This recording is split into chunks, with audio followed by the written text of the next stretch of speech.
Hey guys, this is an excerpt from my fantasy novel, The Price of Renewal. I just released this new copy with a brand new cover. I did this over quite some time, drawing each of these characters and putting them together, and it's just a much sleeker looking, awesome new edition of the book. You can get this on Amazon in paperback, hardcover, and ebook. But if the price is too high for anyone and you'd still like to get your hands on the book, I also just released a brand new mass market paperback edition, which is about 4.5 by 7 inches, so quite a bit smaller than this one. And that one is going for only $10. So go ahead and pick up your copy today over on Amazon. I'll put the link in the description. And let's go ahead and get on with this excerpt. The Price of Renewal by Austin Buffington. Chapter 7. The night air was thick with an unnatural stillness as Aldenor followed Naya down the narrow, shadowy alleyways. Above them, the moon hung low, shrouded in a veil of dark clouds, casting only faint traces of light on the worn cobblestones. "Keep your head down," Naya whispered, pointing at a building on the other side of the road. "Sentinels." Across the street, standing under the awning of a storefront, were 3 uniformed men and a short woman, wearing everyday attire. The men were adorned with plates of armor and brandished shining, finely crafted swords. They appeared to be knocking on the door of the storefront, perhaps in search of information. "Those men are of Thalric's watch. If they question you, you know nothing of your religion," Naya explained. "Well," Aldenor hesitated, "I did happen to draw some negative attention on my way into the city." "What? What do you mean, negative attention?" Naya asked, turning her head to meet Aldenor's eyes. "When I arrived, I was still wearing my robe." Aldenor looked down at his perfect tunic, free of wear. "Then a woman sold me this when people started to come after me." "Are you kidding me?" Naya hissed, trying hard to refrain from shouting. "This is likely the exact reason they are out knocking on doors right now. We are going to have to be more discreet." "How do you mean?" Aldenor whispered back. "Just do as I do, and do not fall behind." Naya turned to face the wall of one of the buildings that enclosed the alleyway.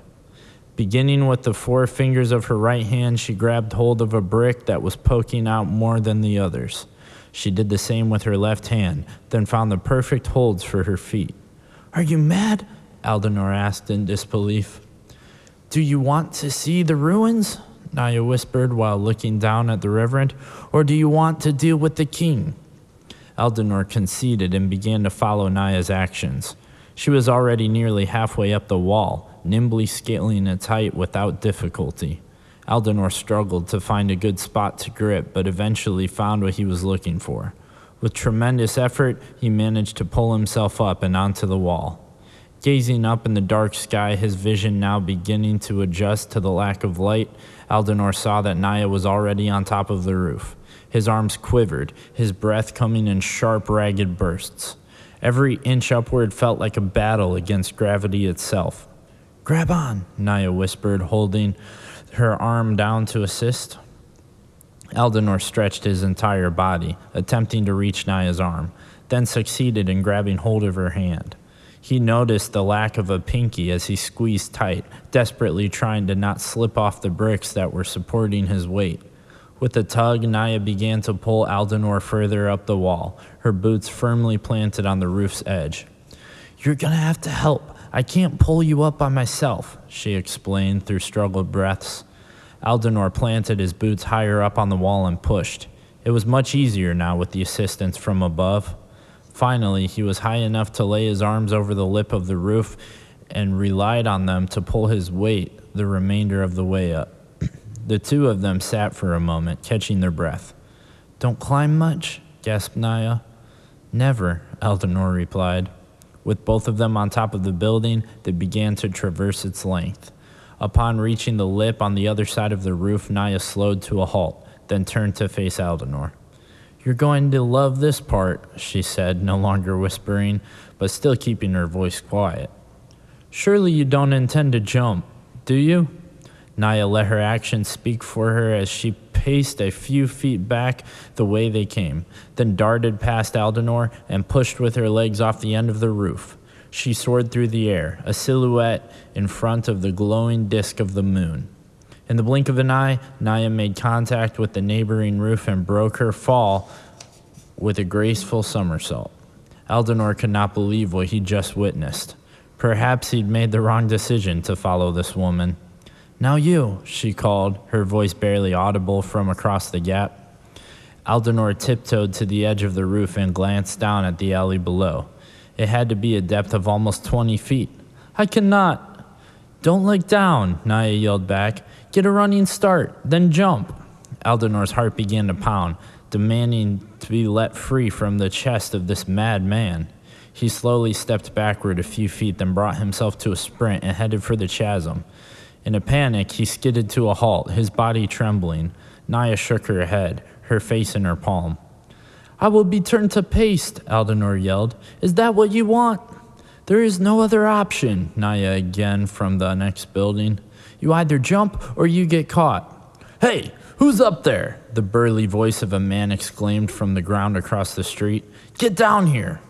Aldenor shifted his sight to the storefront they had been watching out for earlier. He heard the clanking of armor and the echo of clomping boots as the three guards began racing across the road to reach the building he was now standing on. Briskly, he walked backward a few steps yet again, then closed his eyes. In desperation, he began plowing down the length of the roof.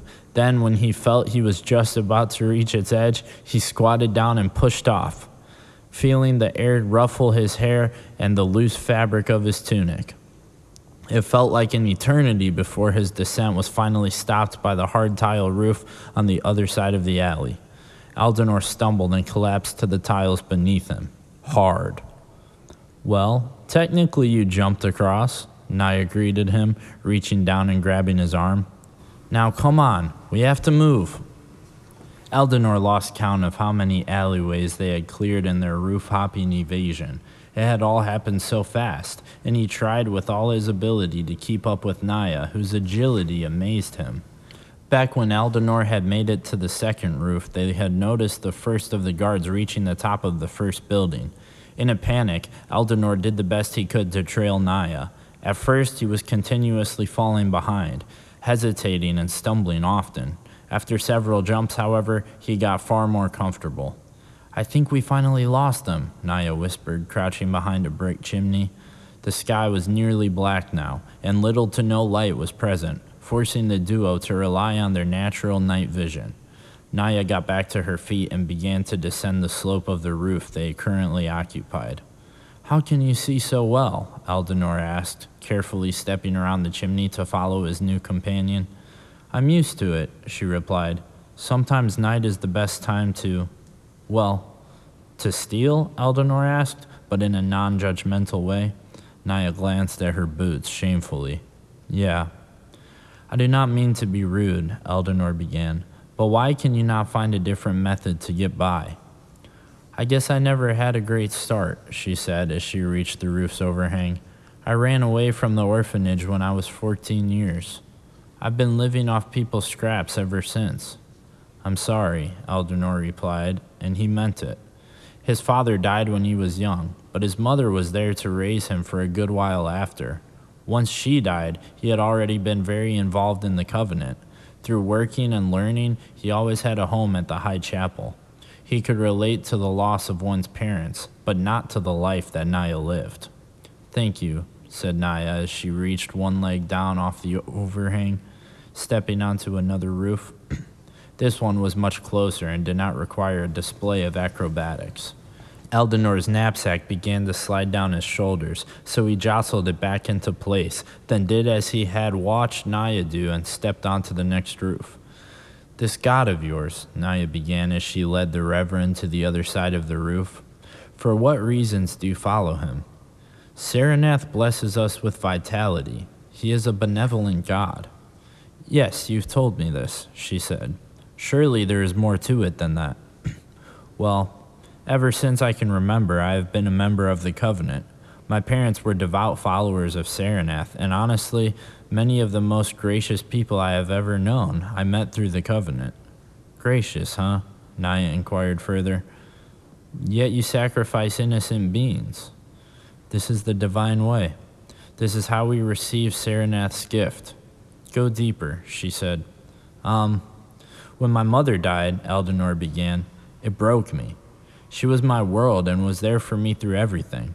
I was terrified of losing more people, terrified that what I went through with my mother, I would go through again. Saranath's covenant gave me hope, a way for people to stave off imminent mortality. If I can bring people to this divine way, then I can help save them. Naya did not respond to this. She simply pondered it in silence, while clearing the remaining distance to the edge of the roof. Aldenor truly was a good man, and with noble intentions. It seemed there really was something magical about the totem that she cherished so deeply. The strong, comforting sense of hope that it gave her, she now saw that in Aldenor. Perhaps that hope was prominent across all of his religion, the hope of Saranath. We're here, Naya said, pointing toward the ground on the other side of the street below. This is the chapel where the sacrifices were being performed. Aldenor walked up next to her and directed his gaze to where Naya's outstretched finger had indicated. In the dark, it was difficult to see, but he could just barely make out what appeared to be a large plot of land filled with rubble and debris. The plot was surrounded by a cobblestone pathway that enclosed its space from the city that it rose up around it. Let's get a closer look, shall we? Naya asked. Be careful. This is the tricky part.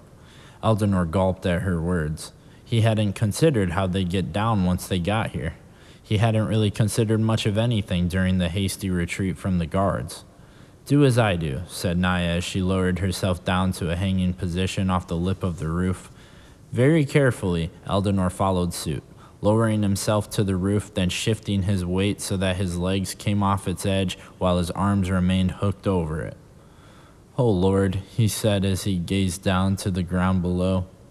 What did I say about looking down? With that, Naya let go and hit the ground with only the subtlest sound, folding into a crouch. There wasn't much hesitation Aldenor could do at this point. He couldn't pull himself back up with the weight of his possessions on his back. Saranath, soften my fall, he prayed. A calm peace washed over the Reverend as he let go of the roof and let gravity take him to his destination. His heels stamped the cobblestone, and then the weight of his travel bag pulled him further down until he was lying on top of it, arms flailing. Well, you technically made it down, Naya said. Not so bad, huh? She glanced around, assessing the situation, and decided their way was clear. The duo crossed the street to the path that bordered the chapel ruins. Now that he was closer, Aldenor could see the tragic state of the chapel. Snapped boards poked out of the rubble, grasping for help. Stones and shingles of slate littered the ground, along with shards of colored glass. This is disgraceful. How could someone desecrate such a beacon of hope? Naya walked further through the mess, sidestepping to not cut her legs on the glass or jagged wood that jutted out. Where is it you are headed, Aldenor? After this, I mean. I am traveling to the Elder Woods. I must retrieve a young woman from my village who has been spreading blasphemous views of Saranath. Retrieve her? What does that mean? What exactly do you intend to do with her? Well, Aldenor began. He hadn't thought much about what was to be done with Anna Winlith upon her return to Oakenwood. I'm just to bring her back to the village. Surely there's more to it than that, no? Why is it such a problem for her to spread these views? Aldenor recalled his dream, full of revelation that deeply conflicted him. Saranath had told him directly that he was losing his power. Somehow this seemed to plant a seed of change as to how Aldenor saw his god. Saranath's power is not what it once was, he explained. 300 years ago, he lived amongst us here on Earnthal and performed miraculous acts, impossible for you and me. He crouched down and picked up a badly singed book from the cluttered chapel floor. While in Erdania, Saranath wrote the Tome of Vitality, a sacred text detailing the terms of the Covenant, how his followers should live, and prayers to be recited. The tome explains that in order to receive the blessing, living sacrifices must be made. Far less are happening now, as the Covenant has shrunk in size, and this is leading to Saranath's decreasing power. I must retrieve the woman so that she does not continue to turn people away from him. Naya considered this and continued to explore the chapel's remains. Something felt strange about it all. Aldenor's god losing his power as a result of there being less sacrifices? But what did Naya know of gods and religion? Nothing. As she approached the far end of the lot, she noticed a raised platform and moved closer to examine it. This is the tree. Aldenor trudged through the chapel's remains to join Naya. Yes, he said, tracing the grooves that were carved into the platform. This is the sacrificial altar. Naya bent down and picked up a large, tattered, and singed piece of fabric. She noticed that it too bore the symbol of the great tree, the emblem that had brought her and Aldenor together. How does it work? An animal is slaughtered by blade atop the altar. Its blood trickles down into the ruts, and half of its life essence is absorbed by those in proximity. Half of it goes to Saranath, wherever he may be. He sees to it that it is put to good use, Aldenor explained. That sounds like magic. It is not magic, Aldenor said, unable to keep his mind from trailing off to his last interaction with Anna Winlith. But we cannot understand Saranath's ways. He is transcendent of our understanding. A true god, Naya said, highly interested but also perturbed. Indeed. Aldenor walked behind the altar in search of where the Reverend's quarters would be. He wondered if he might find something left over from his instructor. Was Reverend Eldrick all right? Had he still been at this chapel during its destruction? That's him. That's the priest, an elderly woman's voice called out. Aldenor peered into the distance and saw a feeble old woman just beyond what had once been the chapel's wall. To his dismay, it was a familiar face. Standing there, pointing directly at him with one long, twisting finger, was the woman who had sold him the very tunic he was now wearing.